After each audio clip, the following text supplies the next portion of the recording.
no need for coastal roads or external roads, but that doesn't seem to be in planning at all. प्रश्न असा आहे ना की आपल्याकडे कायदे आहेत, बरोबर आहे. आपण लॉ अँड ऑर्डर म्हणतो ना, तो लॉ आहे, ऑर्डर नाही आहे.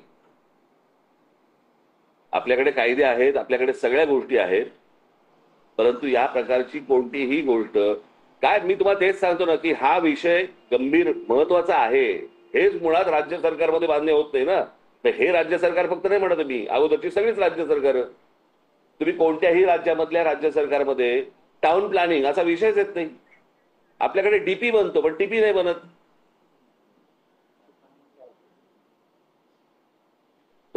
सरकार बसणार त्याच्यावरती डेव्हलपमेंट प्लॅनवरती. कशासाठी? कारण जमिनी विकता येतील, इथे हॉस्पिटल टाका, कोणाशी बोलून घ्या, इकडे अजून हे करा. पण टाउन प्लॅनिंग म्हणून जी गोष्ट असते, आता मी बघायची, माझा विषय अर्धवट राहिला पुण्याचा.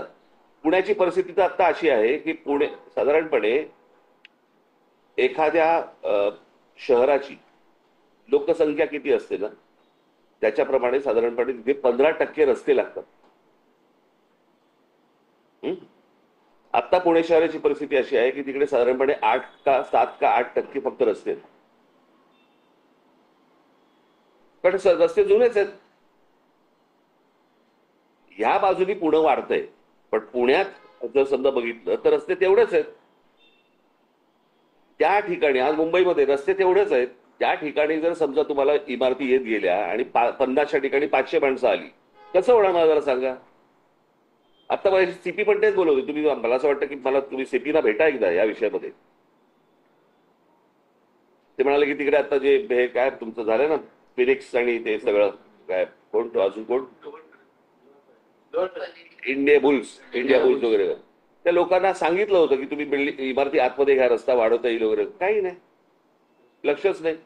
आणि संध्याकाळी म्हणे तिथे त्या रस्त्यावरती अचानक 6-8 हजार गाड्या बाहेर पडतात.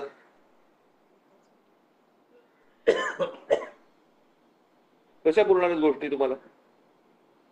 चला, राजकीय बाकी ते बोलायला काय, मला बोलायला काही हरकत नाहीये, परंतु तुम्ही हा विषय घालवाल. मला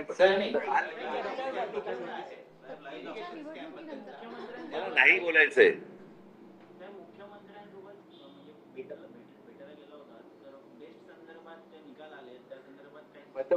असं काय आहे ते, काय आहे ते.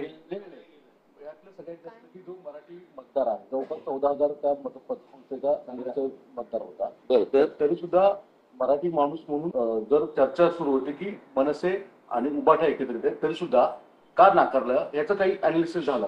मला माहितीच नाही. मला हा विषय बाळगंगावकरांकडनं घेतली नाही काही. काय मला मी काय बाळगंगावकरांकडनं त्यांना माहिती आहे ना.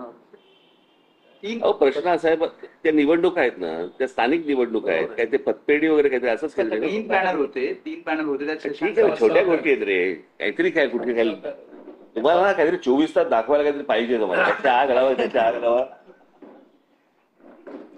तर मनसे अध्यक्ष राज ठाकरे यांनी माध्यमांशी संवाद साधलेला आहे. मुंबईतील ट्रॅफिक असेल, त्याचबरोबर मुंबईतील रिडेव्हलपमेंट असेल, अशा विविध विषयांवर देवेंद्र फडणवीस यांच्यासोबत चर्चा झाल्याचं राज ठाकरे यांनी सांगितलेलं आहे. मुंबईत रस्ते तितकेच, मात्र लोकसंख्या वाढती आहे असं देखील राज ठाकरे यांनी म्हटलंय. माणसांपेक्षा कबुतरं महत्त्वाची आहेत का, असा सवाल देखील राज ठाकरे यांनी विचारलाय. कबुतरखान्याचा मुद्दा राजकीय होता असं देखील राज ठाकरे यांनी म्हटलेलं आहे. माणसं मेली चालतात, पण कबुतर मेली नाही पाहिजेत, हे वाद ठरवून केले जातात असं देखील राज ठाकरे यांनी म्हटलंय. कुठे रिस्पॉन्स द्यायचा हे आम्हाला चांगलंच कळतं असं देखील राज ठाकरे यांनी म्हटलंय. तर वाद घडवणाऱ्यांना फारसं महत्त्व दिलं जात नाही, जाणून बुजून वाद घडवले जातात असंही मनसे अध्यक्ष राज ठाकरे यांनी म्हटलंय. अर्बन नक्षलपेक्षा इथं शिस्त लावली पाहिजे असं देखील राज ठाकरे यांनी म्हटलेलं आहे. सरकार नको तिथं भीती दाखवतं, अशा शब्दांमध्ये राज ठाकरे यांनी विविध मुद्द्यांवर भाष्य केलं आहे. बाहेरून येणारी माणसं थांबवली गेली पाहिजेत असं देखील राज ठाकरे म्हणालेत. महाराष्ट्राच्या सर्व शहरांवर ताण वाढतोय. पतपेढी हा स्थानिक निवडणुका त्या छोट्या गोष्टी असल्याचंही राज ठाकरे म्हणालेले आहेत. बेस्ट पतपेढी निवडणुकीतील निकालासंदर्भात राज ठाकरे यांनी अधिक बोलणं टाळलेलं आहे. तर पतपेढी या स्थानिक निवडणुका आहेत असं देखील राज ठाकरे यांनी म्हटलंय. अर्बन नक्षलपेक्षा शहरामध्ये विविध नागरिक समस्यांसंदर्भात शिस्त लावणं गरजेचं असल्याचंही राज ठाकरे यांनी म्हटलेलं आहे. तर बाहेरून येणारी माणसं थांबवली गेली पाहिजेत असं देखील ते म्हणालेत.